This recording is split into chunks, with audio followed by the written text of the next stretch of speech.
नमस्कार, मैं शीतल पी सिंह, सत्यहिंदी.com पर आपका स्वागत है। आज क्या मुद्दा लें, ये हमेशा रोज़ ही एक सवाल रहता ही है।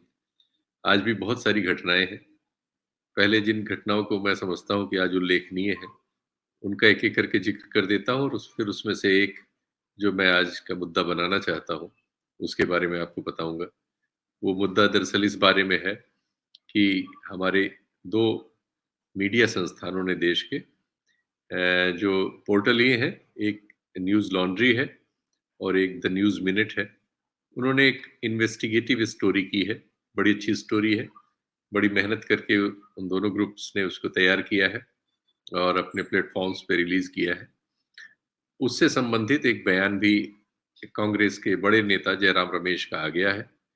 तो मेरा मुद्दा तो आज वो रहेगा, लेकिन उसके पहले आज की कुछ ख़ास घटनाओं पर एक नज़र डाल ही लेते हैं। तो एक तो ये हुआ है कि ये लग रहा है कि बीजेपी इस चुनाव में जैसा कि हर चुनाव में उसके साथ होता है, उन जगहों पर जहाँ वो इसको समझ रही है कि उसके लिए चुनौती ज़रा कठिन है, वहाँ वो जो सांप्रदायिक ध्रुवीकरण की राजनीति होती है, उनको तय करने वाले मुद्दों पर ज़्यादा ध्यान देती हुई मिल रही है। जैसे पश्चिम बंगाल में आज एक घटना हुई कि एक कोई मानसिक रूप से विक्षिप्त युवक जो दूसरे समुदाय का था, वो एक मंदिर में घुस गया और वहाँ पे उसने कुछ तोड़-फोड़ की और शायद कुछ आगजनी भी हुई उससे। उसे लोगों ने पकड़ लिया, लेकिन जिन लोगों ने पकड़ा उनको लगा कि वो मानसिक रूप से स्टेबल नहीं है, यानी वो विक्षिप्त सा है, तो उन्होंने फिर उसको पुलिस को बुला के दे दिया। लेकिन बात उतने पे ख़त्म नहीं हुई, क्योंकि उसका नाम ऐसा था जो मुस्लिम समुदाय से आता था, तो तुरंत वहाँ के बीजेपी के आईटी सेल ने और बहुत सारे ऐसे अकाउंट्स जो बीजेपी के लिए प्रचार-प्रसार करते हैं, उनके सांसदों वगैरह के अकाउंट्स पे तत्काल वो घटना इस तरह से रंग दी गई कि जैसे किसी मुस्लिम समुदाय के व्यक्ति ने जानबूझकर अपना गैंग लेकर किसी मंदिर में तोड़-फोड़ की। पुलिस सफाइयाँ देती रही, पता नहीं पुलिस ने उसके बाद मुकदमा दर्ज किया है कि नहीं, लेकिन पुलिस का भी ट्विटर पे बहुत सफाई-वफाई आई है। तो एक तो ये मुद्दा ये रहा। दूसरा हुआ कि कर्नाटक में, जहाँ हम आप समझ रहे हैं कि काफ़ी चुनौती है, चूँकि कांग्रेस वहाँ विधानसभा का चुनाव जीत गई है, काफ़ी बड़े अंतर से जीत गई है, तो वहाँ कोई न कोई मुद्दा आ जाता है। एक मुद्दा आप जानते हैं कि एक जगह पर हनुमान पताका फहराने को लेकर था सरकारी ज़मीन पर, जिसमें सरकार तिरंगा झंडा लगाना चाहती थी, लेकिन उस पर विवाद होते-होते कुछ दिन चला, लेकिन फिर ठंडा हो गया, तिरंगा झंडा वहाँ फहर रहा है। दूसरी बात आई कि ये आरोप लगाया गया सोशल मीडिया पर, काफ़ी हल्ला-गुल्ला आज दिन भर रहा कि वहाँ की सरकार ने मंदिरों को जो आय होती है, उनके पास जो च धन आता है, उसमें से 10% लेके और कुछ इस तरह से इशारा किया गया कि ये दूसरे धर्मों के लोगों के लिए ले जाया गया है और इस तरह की एक लेवी लगा दी गई है। इसको लेके पूरा हल्ला होना शुरू हुआ। जो आईटी सेल के चीफ हैं अमित मालवीय वगैरह ने इसको बड़ा किया और तमाम हैंडल्स जैसा कि होता है तुरंत प्रचार-प्रसार में लग जाते हैं। तो मुख्यमंत्री की उस पर एक सफाई आई है। उन्होंने उसको क्लैरिफ़ाई किया है डिटेल्स में, उसको पढ़ लें तो उत्तर मिल जाता है। उनका कहना है कि ये बात बिल्कुल बेबुनियाद है। ये सब चीज़ें पहले से चली आ रही थी, उनमें कुछ मॉडिफ़िकेशन किए गए हैं, जो उनके अच्छे के लिए हैं। और जो भी पैसा इस तरह से कलेक्ट होता रहा है सरकार में पहले भी और अब जो होगा अब भी, वो हिंदू धर्म स्थलों के ही रख-रखाव में, उनकी व्यवस्था बेहतर करने में, उनके लिए इंफ्रास्ट्रक्चर इम्प्रूव करने में ही खर्च होता है, वहीं खर्च होगा। तो ये बात गलत है। दूसरे 10% लेने की कोई लेवी इस सरकार द्वारा नहीं लगाई गई है, ये पहले से चली आ रही है और उसका जो उपयोग होता है, वही उपयोग फिर भी होगा। कुछ उसमें मॉडिफ़िकेशंस हैं, जो कोई ऐसे नहीं है, जैसे कोई एक लिमिट थी, लिमिट थोड़ी बढ़ा दी गई है, तो उससे सुविधा हुई है जो लोग जहाँ कलेक्शन वगैरह करते हैं। ये उस बात को तोड़-मरोड़ के और उसमें झूठ गढ़ के प्रचारित-प्रसारित किया जा रहा है। ऐसा मुख्यमंत्री की सफाई आई है, स्क्रीन पे आप उनके ट्वीट को देख लेंगे और आप चाहें तो इस स्टोरी का डिटेल जानने के लिए तो उनके ट्विटर अकाउंट पे जाके उसको आप पूरा पढ़ सकते हैं। मैंने उसको पूरा पढ़ा तो मुझे लगा कि ये वैसा ही हो रहा है जैसा हम लोग जानते हैं कि भारतीय जनता पार्टी की ओर से जो बहुत सारे लोग उनका चुनाव प्रचार करना चाहते हैं, वो मुद्दे धार्मिक बनाना चाहते हैं, जिससे ध्रुवीकरण होता है और वो तमाम आर्थिक मुद्दों को जो ज़रूरी मुद्दे हैं समाज के लिए उनको नेपथ्य में डालते हैं। ये एक रणनीति है, हम इसको हमेशा देखते आए हैं, उसमें कुछ नया नहीं है। इसके बाद आज एक बड़ी महत्वपूर्ण सूचना कांग्रेस की ओर से आई, जो ज़रूरी है कि सबका उस पर ध्यान जाए। कांग्रेस ने ये आरोप लगाया, इसका वीडियो उपलब्ध है, उनके जो कोषाध्यक्ष हैं वो बोल रहे हैं, अभी आप इसको स्क्रीन पे देखेंगे। आरोप लगाया कि उनके खातों से केंद्र सरकार की एजेंसी इनकम टैक्स ने 65 करोड़ से ज़्यादा रुपए जो उनके यूथ के खाते में, स्टूडेंट विंग के खाते में और पार्टी के खाते में थे, जबरन बैंकों के अधिकारियों को धमका के निकाल लिए।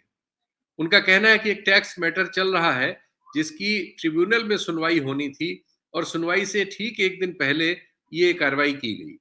इसके पहले उन्होंने, आपको याद ही होगा कि एक प्रेस कॉन्फ्रेंस करके कुछ दिन पहले आरोप लगाया था कि उनके खाते फ्रीज़ कर दिए गए हैं, जिससे वो उनका ऑपरेशन नहीं कर पा रहे हैं।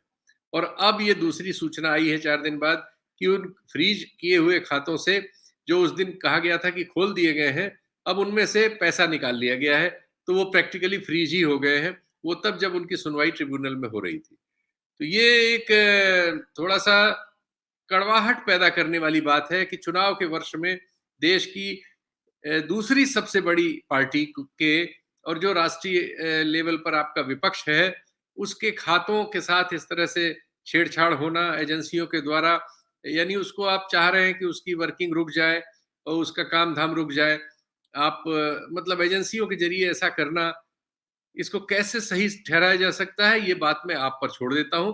फिलहाल आप उनके कोषाध्यक्ष महोदय का, अजय माकन जी का बयान सुनिए। पिछले कुछ दिन पहले यहीं पे एक प्रेस वार्ता में मैंने आप लोगों को जानकारी साझा करी थी कि किस प्रकार से भारतीय जनता पार्टी की सरकार ने कांग्रेस के सभी अकाउंट्स को फ्रीज कर दिया। आज मुझे बड़े दुख के साथ आप सब लोगों को और आप लोगों के माध्यम से देश की जनता को ये सूचित करना पड़ रहा है कि भाजपा की सरकार ने सभी अपनी ऑपोजिशन पार्टीज के खिलाफ और मुख्य ऑपोजिशन पार्टी के खिलाफ आर्थिक आतंकवाद शुरुआत कर दी। हमारे 65.88 करोड़ 65.88 करोड़ के ऊपर परसों भाजपा की सरकार, इनकम टैक्स अथॉरिटीज ने डाका डाल करके हमारे पार्टी के कार्यकर्ताओं के पैसे, जो उन्होंने अपनी स्वेच्छा से हमारे को मेंबरशिप के माध्यम से, एनएसयूआई के स्टूडेंट्स ने अपनी जेब खर्ची काट करके मेंबरशिप के माध्यम से क्राउड फंडिंग, जिसका 95% 100 रुपए से कम हम लोगों के पास में आया था, वो पैसा हम लोगों के बैंक अकाउंट में जो जमा था उस पे डाका डाल करके, चोरी करके वो पैसा मोदी सरकार अपने पास में लेकर के चली गई। इसके बाद बिहार से चूंकि खबरें राष्ट्रीय स्तर पर कवर नहीं हो रही हैं, राजद की और दूसरों की, इसलिए मैं इसका बार-बार हर प्रोग्राम में जिक्र कर रहा हूं। तेजस्वी यादव की मीटिंगें रोज हो रही हैं, 2-2, 3-3 हो रही हैं और सब में काफी भारी भीड़ आ रही है। आज भी उनकी 3 मीटिंगें हैं, जिसमें से एक उनकी सिवान में मीटिंग हुई, जिसके जो वीडियोज आए हैं वो बड़े प्रभावशाली हैं। ऐसा लग रहा है कि तेजस्वी यादव को वहां एक ट्रैक्शन मिल रहा है, एक सिंपैथी उनके साथ है और उस सिंपैथी की वजह से जो उनका समर्थक वर्ग है, उसके अलावा भी जो बाकी समाज है, उसमें उनके लिए थोड़ा आकर्षण बढ़ा है। ऐसा उनकी सभाओं में उमड़ती हुई भीड़ से लग रहा है। एक नजारा सिवान का आप भी देखिए।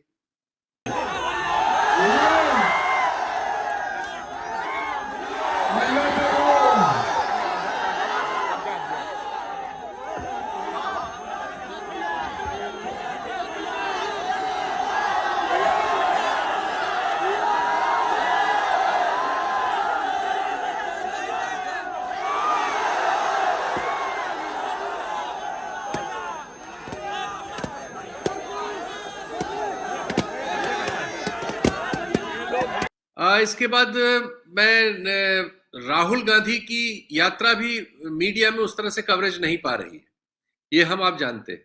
उसकी आलोचना तो जगह पाती है, लेकिन उसकी रेगुलर कवरेज तो नहीं है। आलोचना उसकी रोज मिल जाती है कहीं न कहीं, किसी न किसी स्वरूप में। तो हमने देखा कि कल जो उनकी यात्रा उन्नाव से कानपुर गई थी, उसको कानपुर में बहुत ट्रैक्शन मिला।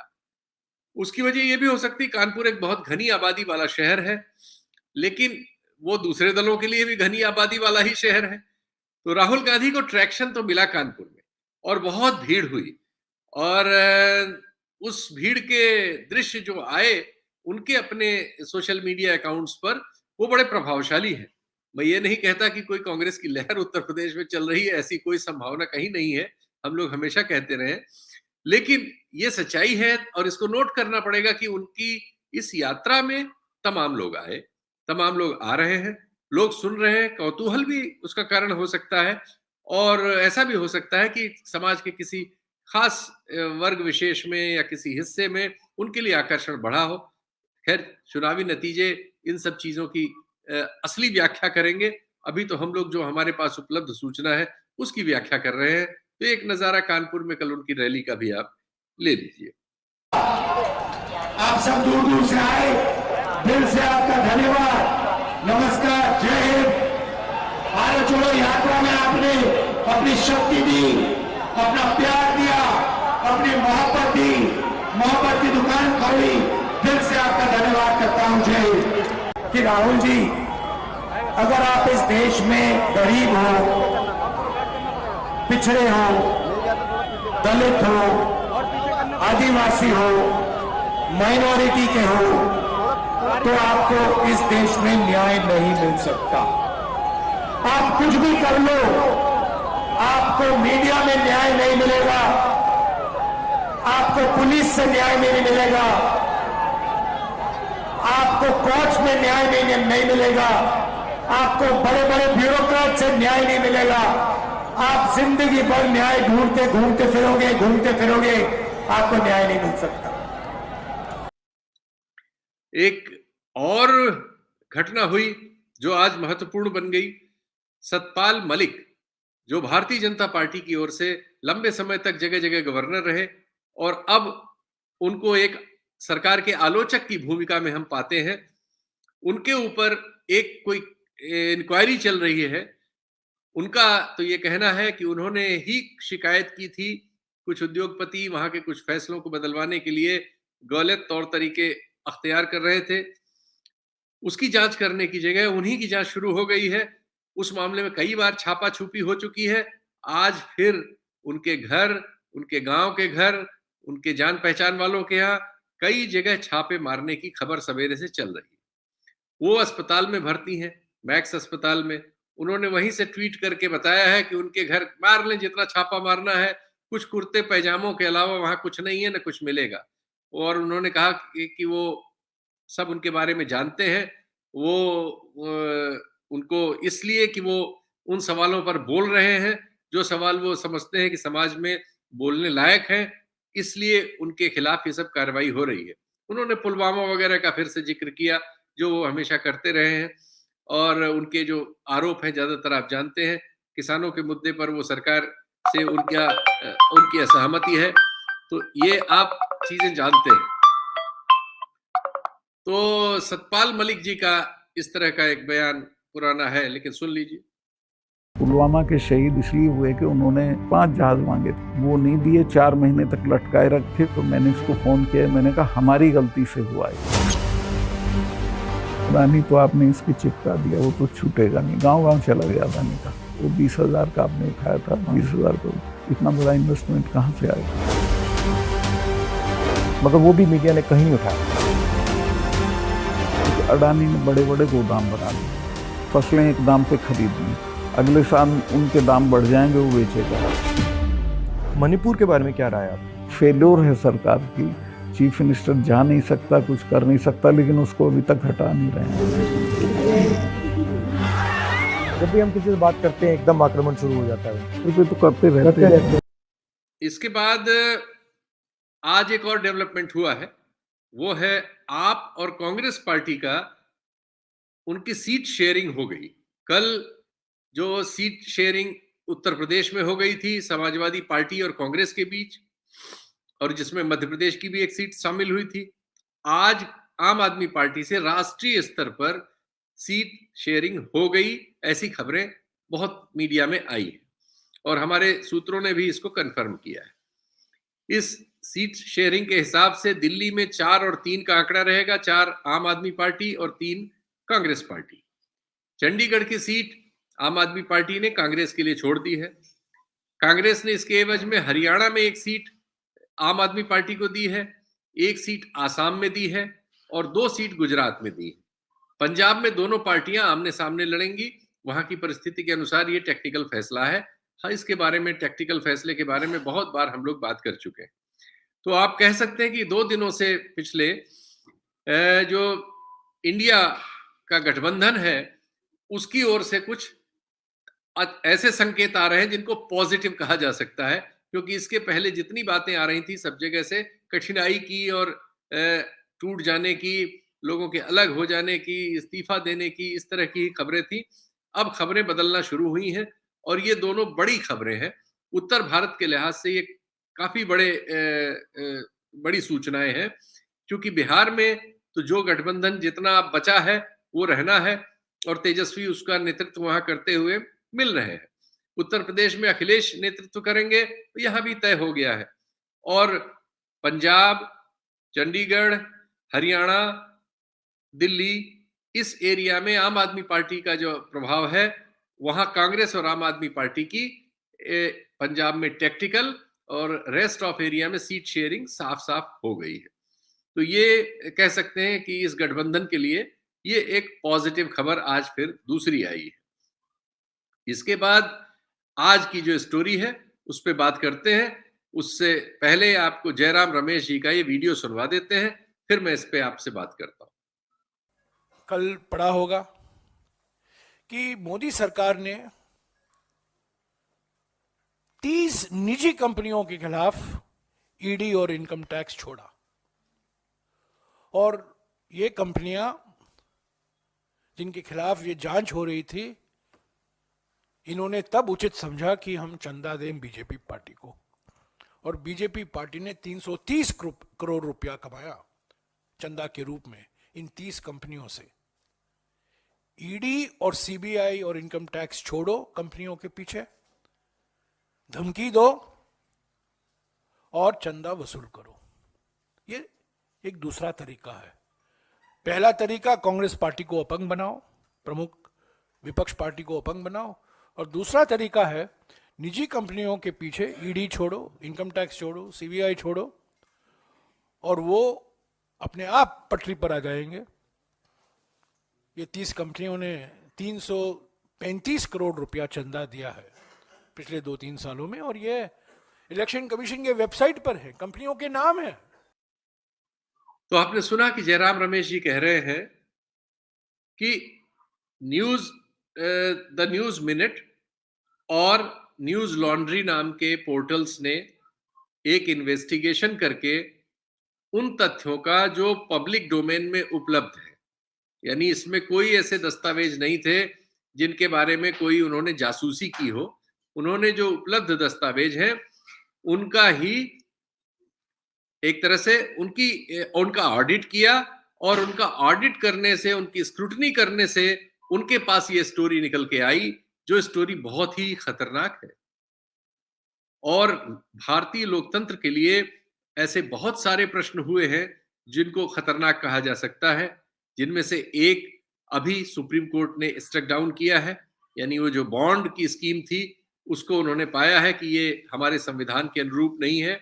ये जो दूसरी सूचना है ये उसी से जुड़ी हुई है, लेकिन ये बहुत गंभीर है।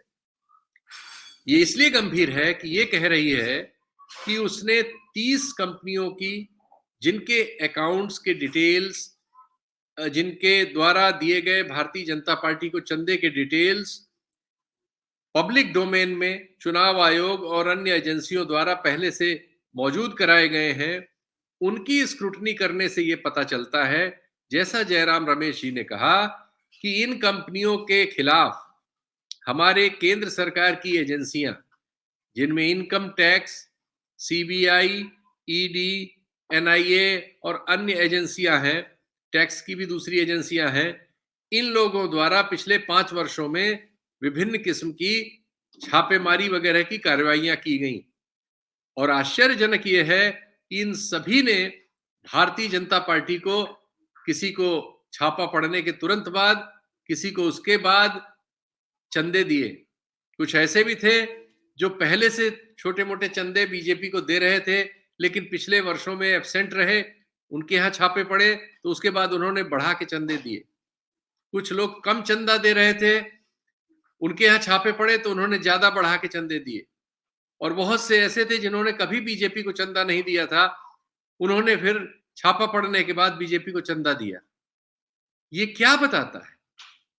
यानी हम इन एजेंसियों के जरिए भारतीय जनता पार्टी के लिए चंदा वसूली करा रहे हैं। ये और परिमाण बहुत बड़ा है। 30 कंपनियों का इसमें हवाला दिया गया है, जिनके बारे में ये डिटेल्स है कि इन्होंने 335 करोड़ रुपए भारतीय जनता पार्टी को चंदा दिया, और तब दिया जब इन सब के यहां छापे पड़े हुए। इसमें बहुत सारे इनके डिटेल्स हैं जो मैंने उनकी रिपोर्ट्स में से नोट किए हैं। फिर एक बार दोहरा दूं, ये सारा रिपोर्ट, सारा शोध न्यूज लॉन्ड्री और द न्यूज मिनट ने किया है। मैं सिर्फ उनके रिपोर्ट के आधार पर जो उसमें उपलब्ध तथ्य हैं उनको दोहरा रहा हूं। इसके अनुसार इलेक्टोरल बॉन्ड से ही 22-23 में, एक साल में, जो अब मतलब रद्द कर दिया गया सुप्रीम कोर्ट द्वारा, बीजेपी को 1300 करोड़ रुपए मिले थे। और जो जिस स्कीम की मैं बात कर रहा हूं, ये बॉन्ड वाली स्कीम नहीं है। बॉन्ड की स्कीम से पहले ही 2013 में हमारे देश के उद्योगपति जो है, बड़े बड़े टाटा और अन्य ने अपने अपने ट्रस्ट बना लिए थे, और इन ट्रस्ट में वो पॉलिटिकल फंड इकट्ठा करते थे, अपने द्वारा भी डालते थे और अपने बहुत सारे दोस्तों के पैसे जो उद्योगपति हैं डालते थे, और ये पैसा वो विभिन्न राजनीतिक पार्टियों को बांटते थे। कम्युनिस्ट पार्टियां इसका विरोध करती थी, सीपीएम ने इसका विरोध किया और टाटा ने एक बार उनको चंदा दिया था, उन्होंने उनका चेक वापस कर दिया था, और वो इसे असंवैधानिक बताती थी और वो इसके खिलाफ बयान भी देती रही, और बॉन्ड के खिलाफ तो मुकदमा लड़ने भी पहुंच गए। तो कम्युनिस्ट पार्टियों के अलावा बाकी देश की सारी पार्टियां इन स्कीम्स में चंदा पाती रही या उससे सहमत रही, अगर उनको चंदा नहीं भी मिला तो। असहमति की आवाज एक जगह से आई। तो ये बताता है आंकड़ा कि जो डायरेक्ट डोनेशन है, एडीआर की रिपोर्ट बताती है, यानी जो बॉन्ड के जरिए नहीं थे, जो सीधे दिए गए बीजेपी को अकाउंट में, डायरेक्ट डोनेशन में 850.4 करोड़ रुपए दिए गए। ये वेबसाइट्स पे है, ये चीजें, सूचना अवेलेबल है। जैसे एडीआर ने इस रिपोर्ट को जारी करते समय वही तथ्य लिए, आप भी ले सकते हैं, हम में से कोई ले सकता, कोई नागरिक ले सकता है।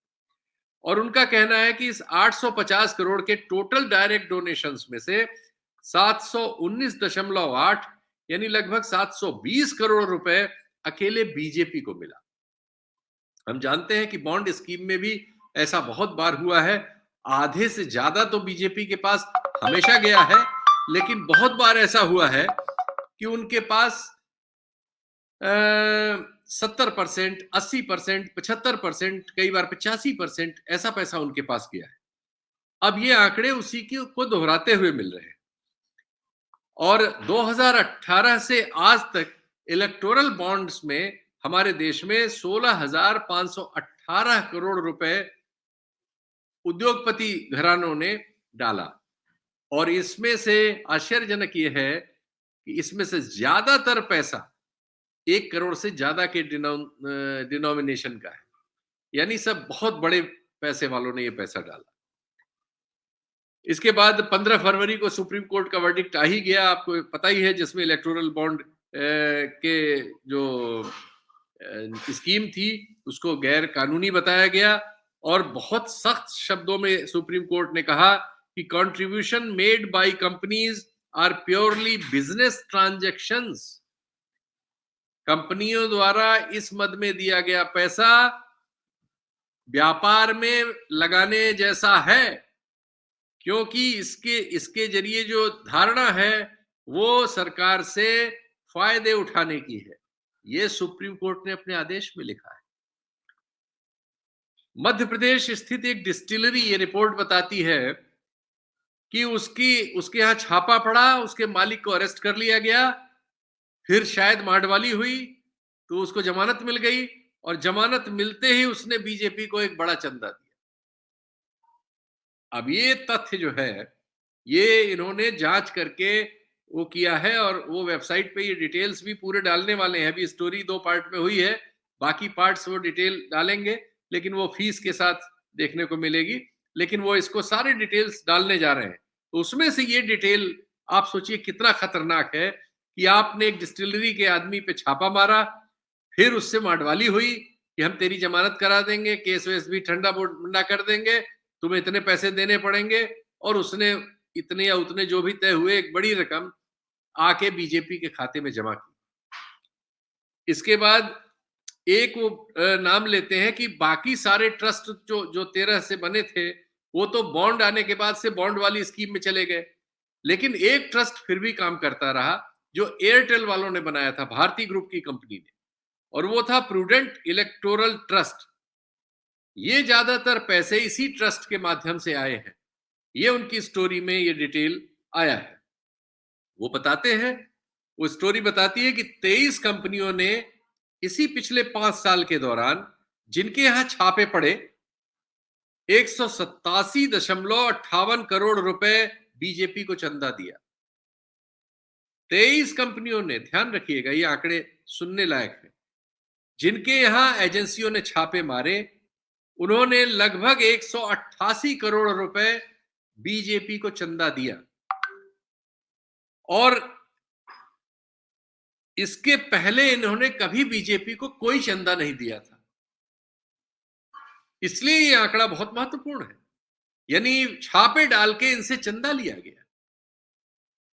इनमें से 4 कंपनियों ने छापा पड़ने के 4 महीने के भीतर ही, जिस दिन छापा पड़ा उसके 4 महीने के भीतर ही 9.05 करोड़ रुपए का चंदा दिया। यानी छापा पड़ते ही उनकी हालत खराब हो गई और उन्होंने जल्दी से वो बीजेपी से रिश्ता बनाने के लिए फटाफट कुछ चंदा बीजेपी के खातों में डाल के आए कि साहब हम तो विलिंग हैं, गलती हो गई, माफ करिएगा टाइप। ये इस तरह से वसूली हो रही है। ये सूचनाएं चूंकि नेट पे अवेलेबल हैं, आप मतलब इसमें शंका की कोई गुंजाइश नहीं है। सिर्फ इन्वेस्टिगेशन ने ये किया है कि उनको सीक्वेंस दे दिया है और प्रकाशित कर दिया है। 6 कंपनियां ऐसी हैं जो पहले भी, इन 30 में से पहले भी बीजेपी को छोटा मोटा चंदा देती थी, मान लीजिए 10 लाख 5 लाख देती रही, लेकिन जब इनको छापे पड़े तो ये करोड़ों में देने लगी।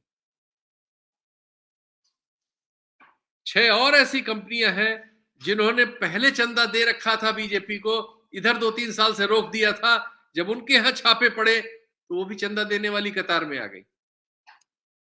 ये जो सूचनाएं हैं हिला देने वाली है। ये हो क्या रहा है भाई?